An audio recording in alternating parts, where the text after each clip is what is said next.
Alam mo, Babay, Ah. hindi lang student visa ang kinukuha ng mga Chinese national Dami para pala tumagal at manatili sila dito sa ating bansa. Aha.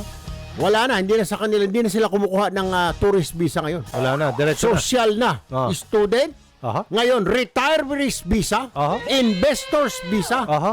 Sa edad Yan ang mga, na? Sa edad na? 35. Paano Retired na kagad. Retirees visa at 35 years old. Nako talaga. Kaya, Dami butas kaya sa nga, batas. medyo kumakamot ng ulo na lang ang Bureau of Immigration dahil hindi naman nila pwedeng hulihin ito dahil nakahawak ng retirement visa, retirees visa. Nasa linya si Deputy Spokesperson ng Bureau of Immigration, Melvin Mabulak. Magandang umaga po, Sir. Melvin, this is Erwin Tulfo and Aljo Bendijo. Live po tayo sa PTV Network Nationwide at sa Radyo Pilipinas. Good morning po.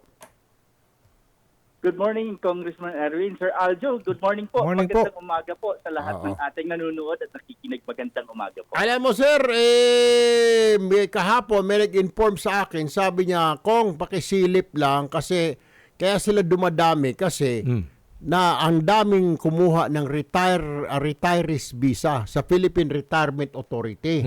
Diyan sila nakakuha ng visa. Out of the 78,000, 30,000 ang Chinese, Sir Melvin. So, ang tanong ng mga kababayan natin ngayon, syempre, wala magagawa talaga ang Bureau of Immigration dahil legal naman ang kanilang pag-stay nila dito because of the retiree visa. Tama po ba, Sir Melvin? Opo, tama po kayo kasi may yan sa batas na sila ay pwedeng mag-apply ng, ito ay tinatawag natin special non-immigrant visa. Hindi po ito under ng immigration. Ito po ay under ng, sabi niyo po sir, sa Philippine Retirement Authority, under sila sa supervision ng Department of Tourism. DOT.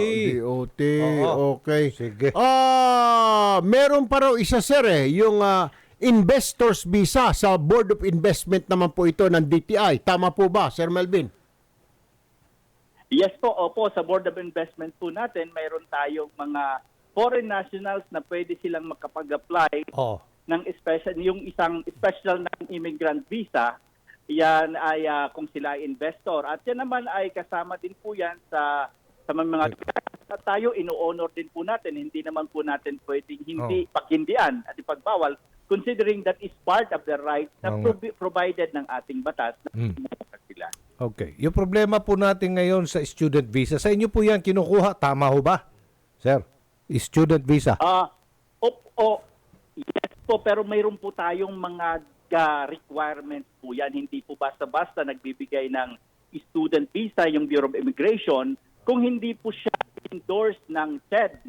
Mayroon kasi tayo executive order na pinapalo dyan. Yung immigration is only one a part of the member po siya sa isang committee po yan for foreign national studying in the Philippines. Yeah, issuing. Sir Melvin, na-monitor nyo ba yung mga binigyan nyo na ng student visa na nandyan daw sa may Northern Philippines sa Cagayan na talagang nag-aaral sila? Baka mamaya niyan, wala na, hindi na po sila nag-aaral pero valid pa rin ang kanilang mga student visa. Pwede ba nating i-cancel na yan, mga visa na yan, kung di naman talaga sila nag-aaral? Yes, sir. Yung at mga estudyante, mayroon pong periodic report yung eskwelahan. Kasi hindi pagbigyan po sila ng student visa. Hindi po it is renewable. Renew po every year. Kaya kailangan makita natin yung sinasubmit ng eskwelahan, yung kanilang report. Baka po hindi naman pumapasok, hindi naman po nag-aaral ng mabuti natin doon sa report, kinakancel po natin yung student visa and we issue yung order to leave. Kasi yung kanyang renewal would depend on the previous performance niya na sinubmit ng eskwelahan. Okay. So, tuloy-tuloy pa rin po pagbibigay ng student visa or medyo hinigpitan na ho ninyo ang guidelines dahil sa mga pangyayaring ito recently, Sir Melvin? Yes po, hinihigpitan po natin kaya nagkaroon tayo ng coordinate with CHED at saka yung Department of Foreign Affairs, in-include din po natin yung NALIC, yung BI, kasi kasama po sila sa committee, no? We have to understand there is a security implication on that. Tama. That's why dapat nire-remind natin yung eskwelahan. Dapat they should religiously provide report kung anong nangyayari sa estudyante kasi we rely on them at that is their duty. Kasama po din yun na Alright. Sir Melvin Mabulak, Deputy Spokesperson ng Bureau of Immigration. Maraming salamat po, sir. Magandang umaga po sa inyo. Maraming salamat po. Mabuhay po kayo. Alam mo, Bay, bukas makalawa ay magpapile tayo ng isang resolusyon Ano ito? para reviewin itong mga ay ipatawag itong Philippine Retirement Authority, ipatawag itong Board of Investment DOT. at sa DOT at saka itong Bureau of Immigration na rin. Oo, Para wala. makita natin ilan na ba ang binigyan ninyo ng mga visa. Oo. Parang 5-5 na ang visa ngayon, lalo na itong retirement 35 years old. Buti nga naupo ang Marcos administration, ginawang 50. Kung Adam, hindi 35 pa lang retire ka na. Sino maniwalang buang magre-retire ka? Paano ba to? Sa 35? IRR ba ito nagka-problema o talagang Hindi, may wala lang loopholes yan. talaga sa Parang, batas? memorandum lang yan. Oy, teka muna. Oh. Yung aming Ay, ano? kasama sa Kongreso, si Bataan 1st District Congresswoman Geraldine Roman, membro po siya ng House Committee on Foreign Relations. Magandang umaga po, Congresswoman Roman. Ma'am? Magandang umaga, Kong Idol Erwin, and magandang umaga po sa lahat ng ating mga nakikinig. And may I also greet everyone a happy Pride and Equality Month. Ay, oo nga pala, June ngayon. Kung Geraldine, today is Pride Month, ika nga, June. Correct po kayo dyan, Aha. Kong Idol. Anyway, Kong, kasama ho natin si Aljo Bendijo. Madam, ang tanong lang ho natin, ano po ang reaksyon ho ninyo? At I'm sure siguro pwedeng pagbukas ng Kongreso natin, baka pwede na ho nating masilip itong, alam nyo ba ma'am na there are 78,000 foreign nationals that applied for retirees visa, and out of the 78,000, 30,000 are Chinese nationals ages 35 years old, 35 hanggang 50 ang mayroong retirees visa, Congresswoman Geraldine? Nakakabahala nga ho, Kong Idol, because sa dami-dami ng mga foreign nationals who opt to retire here in our country, ang kalahati ay galing po sa China. Alam niyo po, Kong Idol, ayoko sanang mag-spark ng controversy at alam ko naman na mainit ang usapin na anything China dahil nga sa nangyayari dyan sa ating West Philippine Sea, Yes, plus yung usaping Pogo na mainit sa Senado at sa Kongreso. And the last thing I want to create is xenophobia or racism. Dahil mahaba na po ang relasyon ng Pilipinas at China, and we consider them to be our friends. Alam niyo naman, napakaraming Chinoy dito sa ating bansa. Tama. That said, talaga naman rin nakakabahala yung mga illegal activities na nangyayari sa ating bansa. Correct. At naobserbahan natin na mayroong certain pattern dito po sa pagdating sa ating special retirement visa. Opo. Bakit nga ba hinahayaan na as young as 35 years old ay nakaka-apply na po nitong special retirement visa na ito? Pwede ba naman mag-retire ng 35 years old? So that really Yes po. Yes, madam. calls our attention. Paano na lang tayo, Boss Idol? Di ba? So, sobra na tayo, Kong. Tayo pala, pwede na tayo mag-retire. Diyos ko po. Walang aminan. Pero Walang alam nyo, aminan, alam mo, Boss Idol.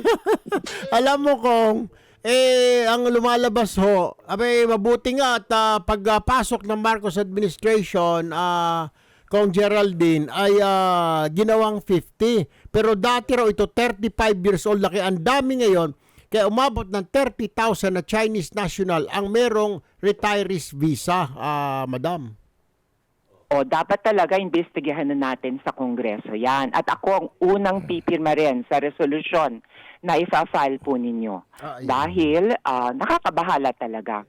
Dahil alam niyo naman, marami tayong na-discover dun sa mga investigasyon tungkol sa Pogo, pati yung issue ng mayor ng Bamban na si Alice Guo.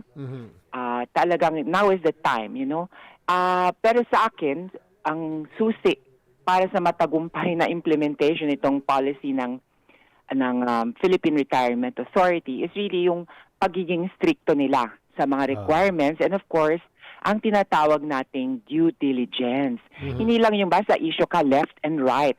Alam nyo, Pong Idol, pag kayo ay nag-Google ng salitang Special Retirement Visa Philippines, maraming ahensyang nagpoproseso niyan. Nako. At pag sabihin nun, maraming kumikita ng pera sa pagpoproseso ng visa na yan. Patay So ang tayo. tanong, ano ba mahalaga sa kanila? Kumita ng pera or to diligently and effectively screen kung sino talaga ang qualified mag-apply ng special resident visa. Nakakatakot, alam mo naman, pag dumating ang usaping pera, natetempt ang ating mga ahensya, mga private agencies na nagpa-process nito in collaboration with the Philippine Retirement Authority. Congresswoman, this is Aljo Bendijo. May singit ko lang kong ha. Congresswoman, ang pagkakalam Yes, po. ko dyan, yung spirit and intent of the law provides na parang nag-i-invite tayo, nag-ganyo tayo na mga banyaga na mag-invest sa Pilipinas. Kasi ang pagkakalam ko dito may band na involved dito. At may mga requirements na bibili sila ng ari-arian at magnegosyo sa Pilipinas. Pag hindi nila makuha yan, anytime po ika-cancel itong visa na ito. Ano po reaction nyo doon? Well, yes po. Mahalaga po. Alam niyo na nga ho, siyempre, we want to attract investors in general. And this formula ay ginagawa rin po sa ibang bahagi ng mundo. Katulad po sa Europe, kung gusto niyo magkaroon ng golden visa na tinatawag, they ask you to invest, mamili po ng property doon. Dahil we need investors in general. At dito po sa formula ng Special Resident Retirees Visa, totoo po yung sinabi niyo, Sir Aljon, na kinakailangan merong bond na Kondisyon. $20,000 US dollars Malaki sa yan. mga PRA or Philippine Retirement Authorities accredited banks. Parang nga negosyo, di ba?